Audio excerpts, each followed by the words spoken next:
ბატონო პრეზიდენტო, აისაფის ძალებში მონაწილე ქართული კონტინგენტის პირადი შემადგენლობა საქართველოს დამოუკიდებლობის მისვლის ცერემონიაზე მოწყობილია. კონტინგენტის პროსი პოლკოვნიკი გილაძე. გამარჯობა ბატონებო. ილოცავ საქართველოს დამოუკიდებლობის დღეს. ვაჟა! ვაჟა! ვაჟა!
ჩვენ ქეთს ვიხრით ყველა ჩვენი მებრძოლის სოვნის წინაშე. ჩვენი ჯარისკაცები და საერთოდ ჯარისკაცები ხანდახან იღუპებიან, მაგრამ მათი სიცოცხლე, მათი სიკვდილი არის საქართველოს მარადიული ეროვნული სიცოცხლის ერთ-ერთი მთავარი წყარო. ისინი თავისი სიკვდილით ერწყმიან ამ მარადიულ სიცოცხლეს. მინდა მოგესალმოთ თითოეულ თქვენგანს. მინდა მოგესალმოთ თქვენ და მინდა მივესალმოთ თქვენს ახლობლებს. თქვენი მისია, რა თქმა უნდა, არის ძალიან რთული, ჩემო მეგობრებო. მაგრამ 1000 მაგათ უფრო რთულია თქვენი დედების, მთელი თქვენი ცოლშვილის, თქვენი დაძმების მისია, იმიტომ რომ მათ ბევრად უფრო მეტი ნერვიულობა უხდებათ ვიდრე თქვენ. ბევრად მეტი უძილო ღამე, ბევრად მეტი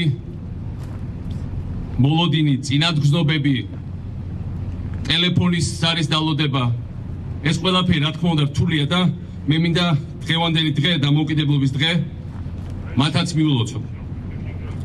ჩვენი შეიარაღებული ძალები არის მთავარი ერთ-ერთი გამსაზღვრელი ჩვენი საზოგადოების. ჩვენი საზოგადოება ქმნის შეიარაღებულ ძალებს, მაგრამ შემდეგ უკვე თქვენ შეიარაღებული ძალები ქმნით, აყალიბებთ ჩვენ საზოგადოებას, დაწყებული ყველაზე პატარებიდან და დამთავრებული უკვე გამოცდილი და ჭარმაგი საზოგადოების წევრებით.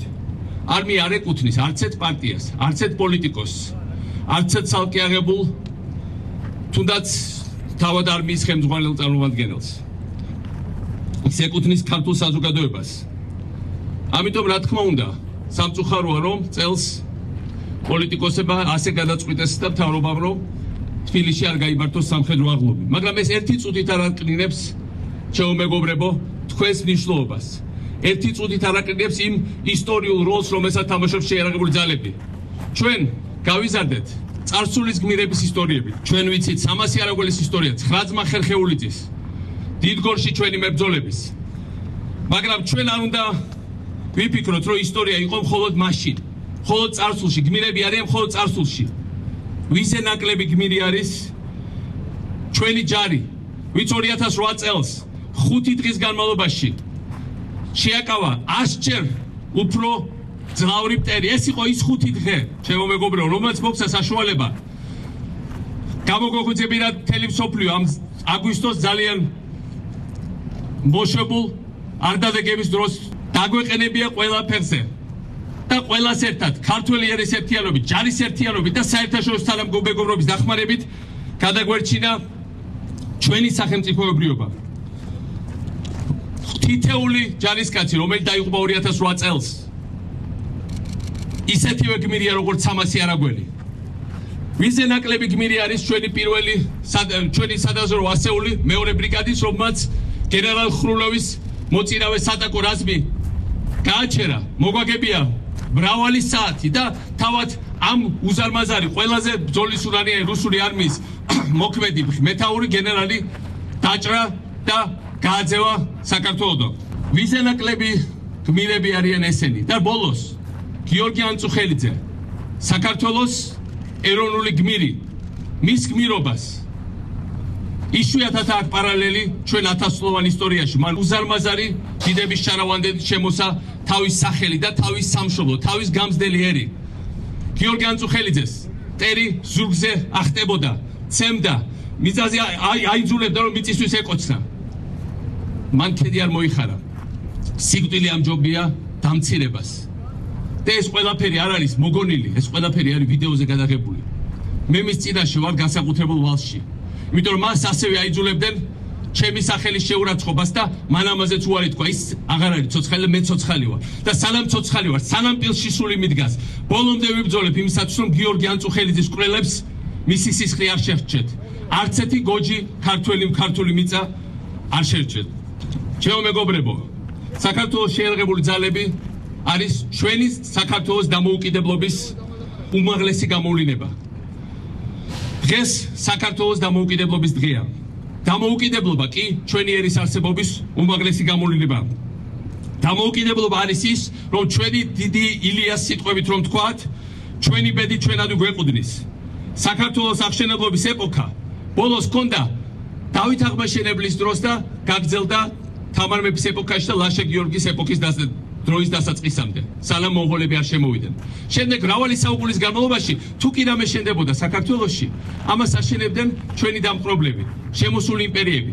პირველად ბოლო 8 წლის განმავლობაში ქართულმა ერმა აჩვენა, რომ არა მხოლოდ შეუძლია სოფლიოსთვის გამაუგნებელი აღშენებლობა მოკლე პერიოდში, არამედ და შეუძლია ეს იმპერიის დახმარების გარეშე, არამედ შეუძლია იმ პირობებშიც კი, როცა იმპერია თუნდაც მომაკვდავი აქტიურად გვიშლიდა ხელს. რაც თავარია ჩვენ დავიწყეთ არა მხოლოდ ახალი ქალაქების, სკოლების, საავადმყოფოების, გზების, თეატრების, სტადიონების, უამრავი სხვა რაღაც აშენება. არამედ ჩვენ ავაშენეთ ქართული სახელმწიფო ინსტიტუტები, არმია, პოლიცია, საგადასახადო სისტემა, ადგილობრივი მმართველობა, ერთად მოსმეთ კორუფცია. და პირველად 100 წლების განმავლობაში კავკასიაში მოხდა ის, რასაც არავინ არ მოელოდა. ჩამოყალიბდა თანამედროვე სახელმწიფო. კავკასია ყოველთვის იყო ადვილი ლუკმა დამპყრობლებისთვის, იმიტომ რომ მიუხედავად ჩვენი განსაკუთრებით ქართველების, მაგრამ სხვა კავკასიელი ხალხების პიროვნული დიდი გამბედაობისა და გამძლეობისა. ჩვენი ისტორიული გამოცდილება არის ის, რომ კავკასიელების ერთმანეთზე გადაკიდება, ქიშპობა, ძალადობში ჩათრევა ძალიან ადვილია და ამიტომ ნებისმიერ დამპყრობლისთვის ისინი ადვილი მანიპულაციის წყაროს წარმოადგენდა და საგანს წარმოადგენდა ხოლმე. ჩვენ პირველად დავარგვიეთ ეს მოჯადოებული წრე. ქართულმა ერმა შექმნა ჩვენი მტრის ყველაზე ცუდი ახდენილი სიზმარი. ფუნქციონირებადი სახელმწიფო. ეს ჩვენთვის არის ახალი ჩვენ ახლა ვსწავლობთ თუ რას ნიშნავს სახელმწიფო. სახელმწიფო რომელიც უფრო მაღლა დგას ვიდრე ნებისმიერი ადამიანი, როგორი ამბიციურიც არ უნდა იყოს ის. სახელმწიფო რომელიც უფრო მაღლა დგას ვიდრე პოლიტიკური ძალები, ვიდრე ნებისმიერი არასამთავრობო ჯგუფი ან რელიგიური გაერთიანება, იმიტომ რომ მხოლოდ თანამედროვე დემოკრატიულ სახელმწიფოს შეუძლია თანაბრად დაიცვას ყველა მისი მოქალაქე. მიუხედავად აღწერილობისა, პოლიტიკური შეხედულებისა, სხვადასხვა სახის ორიენტაციისა, მხოლოდ სახელმწიფოს შეუძლია ქვეყნის განვითარების და წისვლის უზრუნველყოფა. და ამიტომ სწორედ მაშინ, როცა ჩვენ ეს შევქმნით და მთელი მსოფლიო გვიკრავდა ტაშს. და რაც თავარია დიდი პერსპექტივა გაიხსნა ჩვენ ხალხს და სწორედ ამ დროს მოხდა ის, რაც ჩვენს ისტორიაში არაერთხელ მომხდარა. საქართველოს დამოუკიდებლობას კარგავდა ხშირ შემთხვევაში არა იმიტომ, რომ გარემტერი ძალიან ძლიერი იყო, თუმცა ის ძალიან ძლიერი იყო ხოლმე. არამედ ხშირ შემთხვევაში იმიტომ, რომ ერთმანეთთან ვერ პოულობდით საერთო ენას, იმიტომ რომ ჩვენი ფეოდალები, ჩვენი მთავრები წერს უფრო ადვილად ეკრობოდნენ, ვიდრე ერთმანეთთან პოულობდნენ საერთო ენას.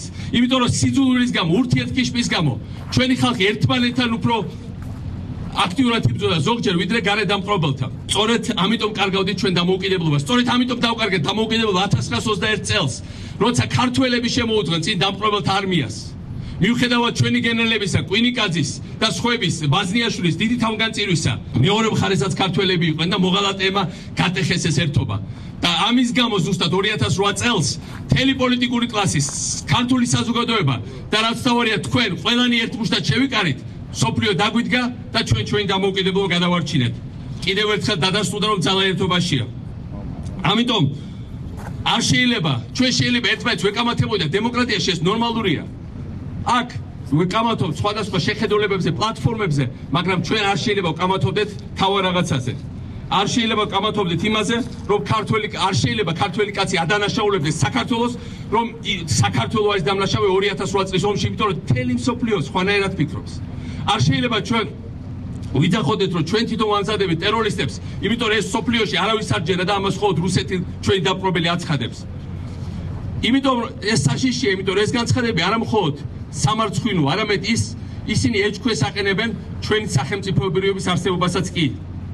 ისინი გვაკარგვიებენ ჩვენ პერსპექტივას ვიყოთ ძლიერი ალიანსის წევრები, რასაც თქვენ ემსახურებით. ასეთი ტიპის განცხადებები გვაკარგვიებს ჩვენი ძლიერი დემოკრატიული პარტნიორების ხარდაჭერას. ისინი მხარს გვიჭერენ იმისათვის, რომ ჩვენ თვითონ ვიბრძვით ჩვენი თავისუფლებისთვის, ჩვენ თვითონ ვართ მაგრები.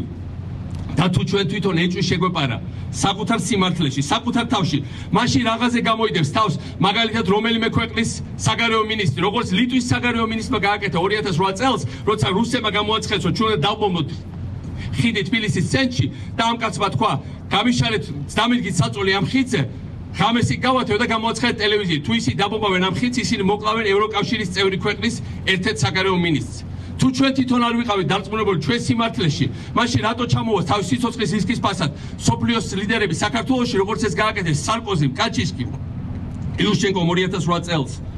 ამიტომ ჩვენ უნდა ძალიან ფრთხილად ვიყოთ, ჩემო მეგობრებო. თუ ჩვენ თვითონ არ გვჯერა, რომ გვინდა ბრძოლა, მაშინ რაღაცე მოიყვანს ამერიკა თავის არმიას სულ საბრძოლო მზადყოფნაში, როგორც ეს გააკეთა 2008 წელს, როცა მე-6 ფლოტი, თავისი ყველაზე მძლავრი ფლოტი გამოაგზავნა საქართველოში და ყველა საჰაერო ბაზა საქართველოს გარშემო მოიყვანა სულ საბრძოლო მზადყოფნაში. ამიტომ ჩემთვის ჩვენი სამშობლო ხშირად იწვევს პარალელს კავკასიონის კრებასთან მიჯაჭვულ ამირანთან. ამირანმა მოინდომა განთავისუფლება, ჯაჭვის გაწყვეტა და ჩვენ გამოგვიცხადეს ენერგეტიკული ემბარგო. არ შევებუეთ და მაინც გავაგრძელეთ ბრძოლა. შემდეგ გამოგვიცხადეს ეკონომიკური ემბარგო, გამოგვიყარეს ჩვენი თანამოქალაქეები რუსეთიდან. მაინც გავწყვიტეთ ჯაჭვი და შემდეგ გამოგვიცხადეს უბრალოდ ღია ომი. შემოიჭრენ და განახორციელეს აგრესია და მოხდა სასწაული. ამირანი არა მხოლოდ არ დასუსტდა და არ ჩამოუშვა ხელები. არამედ მოვიკრიბეთ ძალა, ბორკილები საბოლოოდ გავწყვიტეთ და ბოლო წლებში იყო ყველაზე სწრაფი განვითარება ქართული სახელმწიფოებრიობის, ყველაზე სწრაფი აღშენებლობა. წამოდექით ფეხზე, გავიმართეთ და სოფლიო აღთქმულებულ შემოგცეროდა, რომ ამ ხელა არმიის შემოჭრის შემდეგ როგორ შეძლო საქართველოს წელში გამართვა.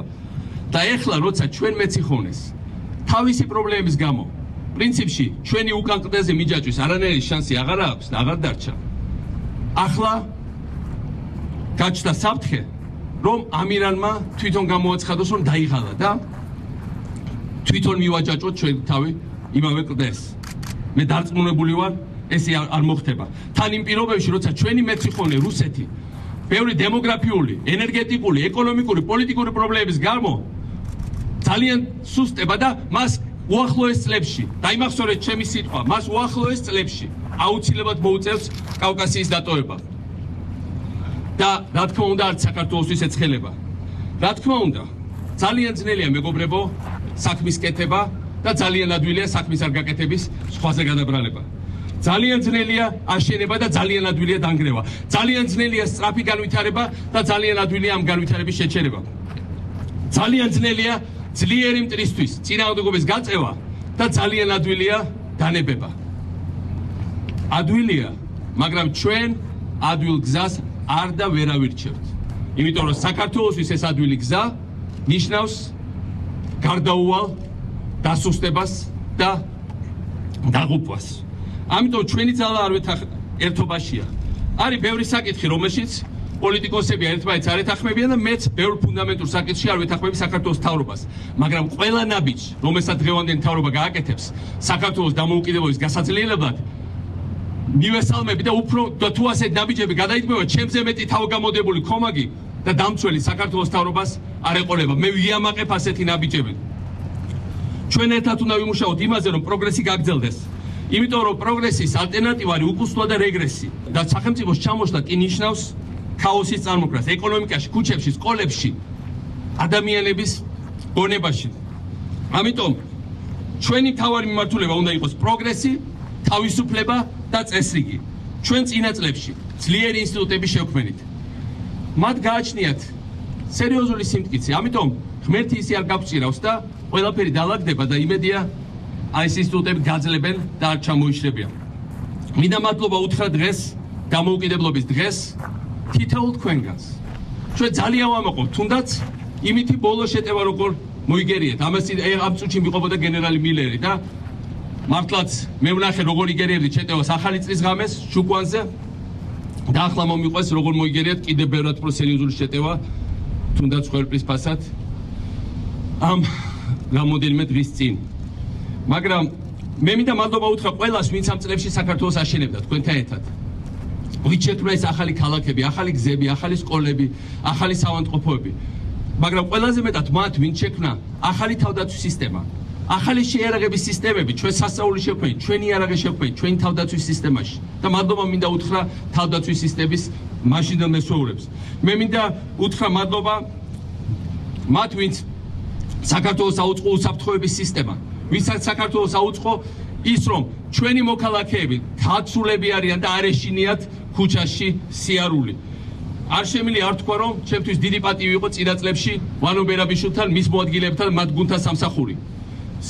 იმიტომ რომ მათი ტიტანური ძალისხმევითაც ქართულმა სახელმწიფომ მიიღო ის ინსტრუმენტი, რომელიც მას იცავდა გარემტრებისგან და რომელიც ინარჩუნებდა შიდა წესრიგს.